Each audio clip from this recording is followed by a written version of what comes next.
Bismillahirrahmanirrahim. Assalamualaikum warahmatullahi wabarakatuh. Halo Sobat Pembelajar, saya Mutiara Azzawi Denisi dengan NIM 20081050076 dari jurusan Tadris Matematika IAIN Syekh Nurjati Cirebon. Pada kesempatan kali ini saya akan membuat video tutorial analisis regresi sederhana dengan menggunakan aplikasi SPSS, yaitu untuk memenuhi tugas akhir mata kuliah praktikum analisis regresi.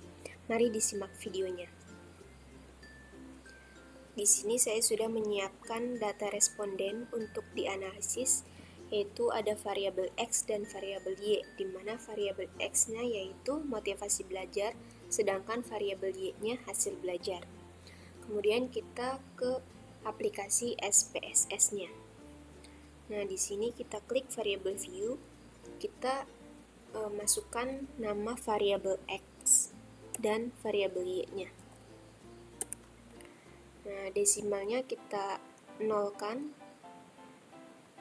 Kemudian kita beri label di variabel X-nya yaitu motivasi belajar.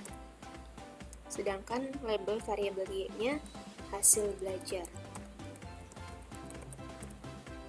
Kemudian measure-nya yaitu scale. Kemudian kita klik data view. Nah, di sini kita masukkan data respondennya dari Excel.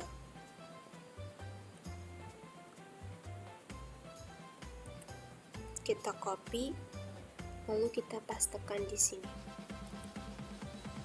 Nah, setelah itu kita ke analyze, kemudian klik regression, kemudian linear.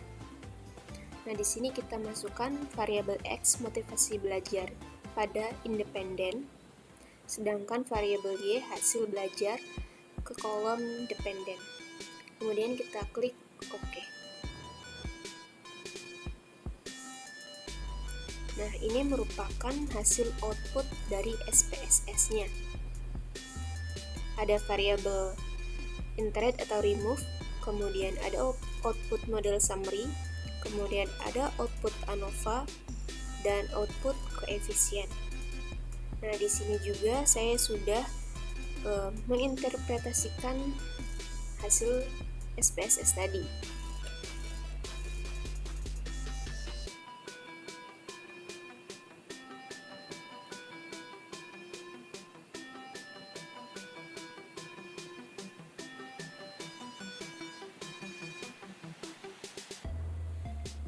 Nah, output yang pertama yaitu tabel variabel integrate atau remove. Nah, pada bagian output pertama ini menjelaskan tentang variabel yang dimasukkan serta metode yang digunakan.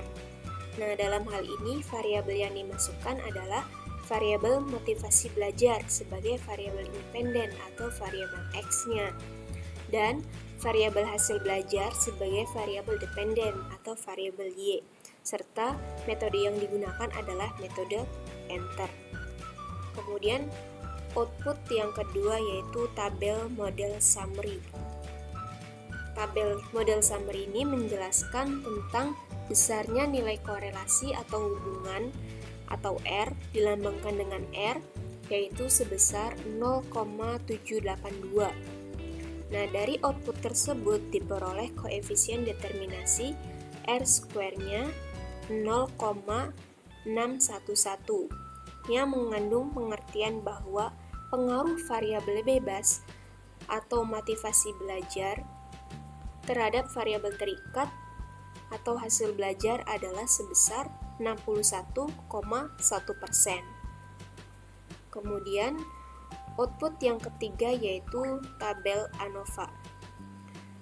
Dalam tabel ANOVA ini diketahui bahwa nilai F hitungnya yaitu sebesar 15,733 dengan tingkat signifikansinya sebesar 0,003, di mana signifikansi 0,003 ini lebih kecil dari nilai alfanya yaitu 0,05.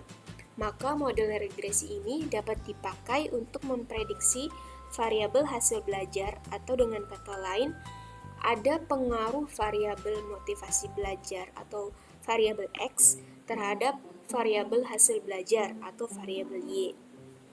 Nah, kemudian pada output tabel koefisien ini diketahui bahwa nilai konstan itu sebesar 27,650, sedangkan nilai motivasi belajarnya itu sebesar 0,789, sehingga persamaan regresinya dapat ditulis sebagai berikut.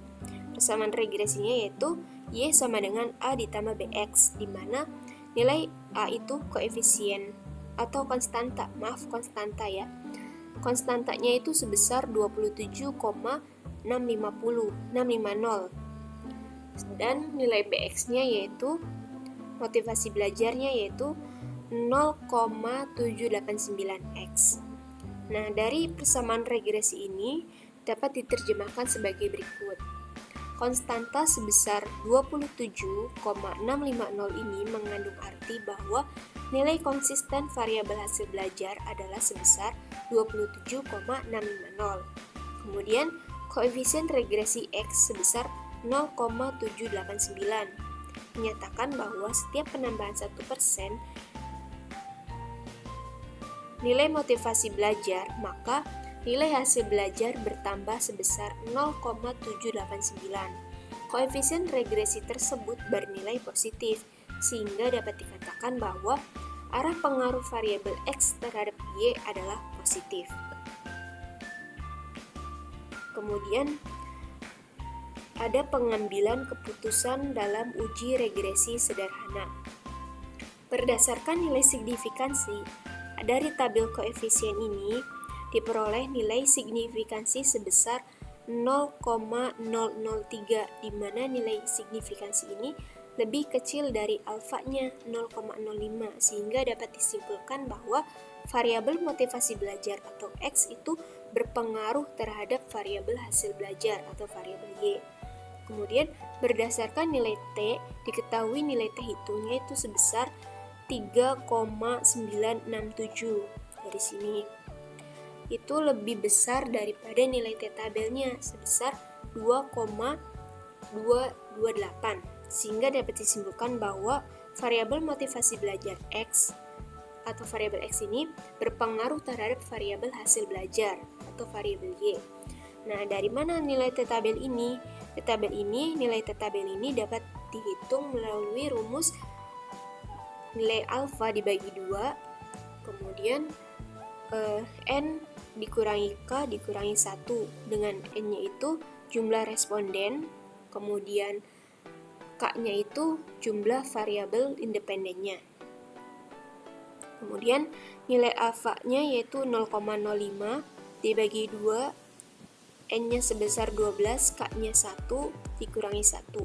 Kemudian didapat nilai alfanya itu 0,025 dengan derajat bebasnya atau DF-nya itu 10. Itu menghasilkan nilai T tabel 2,228. Mari kita lihat pada distribusi nilai T tabelnya. Nah, ini. Nah, didapat tadi tuh nilai alfanya itu sebesar 0,025 dan derajat bebasnya atau DF-nya itu sebesar 10. Maka didapat nilai T tabelnya itu sebesar 2,228. Demikian video dari saya, kurang lebihnya mohon maaf, semoga bermanfaat. Wassalamualaikum warahmatullahi wabarakatuh.